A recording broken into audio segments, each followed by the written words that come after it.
ವಿದ್ಯುತ್ ಅವಘಡ, ಬೃಹತ್ ಗಂಡಾನೆ ಬಲಿ. ದಸರಾ ಅಂಬಾರಿ ಹೊತ್ತ ಅಭಿಮನ್ಯುವನ್ನು ಸೈಡ್ ಹೊಡೆಯುವ ಗಜ. ಭಾರಿ ಉದ್ದದ ದಂತಗಳನ್ನು ಹೊಂದಿದ ಕರಿಯ ಮೃತ ಗಜನನ್ನು ಜಗ್ಗಿಸಲು ಪತರಗುಟ್ಟಿದ್ದ ಜೆಸಿಬಿ.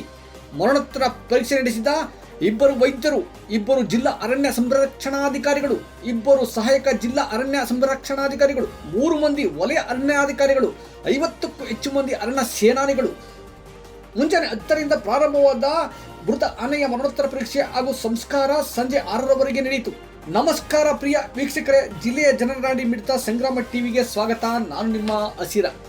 ಬೆಂಗಳೂರು ದಕ್ಷಿಣ ಜಿಲ್ಲೆ ಚನ್ನಪಟ್ಟಣ ತಾಲೂಕಿನ ಗೊಲ್ಲರದೊಡ್ಡಿಯಲ್ಲಿ ಅಕ್ಟೋಬರ್ 3ರ ಶುಕ್ರವಾರ ರಾತ್ರಿ ರೈತರವರ ಟೊಮೊಟೊ ತೋಟದಲ್ಲಿ ತೆಂಗಿನ ಸಸಿಯ ತಿರುಳು ಸವಿಯುವ ಸಂದರ್ಭದಲ್ಲಿ ವಿದ್ಯುತ್ ಅವಘಡದಿಂದ 10 ಅಡಿ ಎತ್ತರದ ಸುಮಾರು 5.5 ಟನ್ ತೂಗುವ ಭಾರಿ ಆನೆ ಸಾವನ್ನಪ್ಪಿತ್ತು. ಮುಂಜಾನೆ ಟೊಮೊಟೊ ತೋಟಕ್ಕೆ ಹೋದ ರೈತ ಸಾವನ್ನಪ್ಪಿದ ಆನೆ ಕಂಡು ದಿಗ್ಭ್ರಾಂತನಾದ.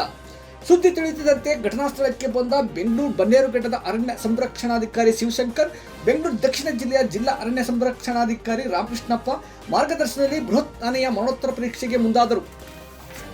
ಬನ್ನೇರುಘಟ್ಟದ ಡಾಕ್ಟರ್ ಕಿರಣ್, ಸ್ಥಳೀಯ ಪಶುವೈದ್ಯ ಇಲಾಖೆಯ ಡಾಕ್ಟರ್ ಗಿರೀಶ್ ಮರಣೋತ್ತರ ಪರೀಕ್ಷೆಗೆ ಸಿದ್ಧರಾದರು.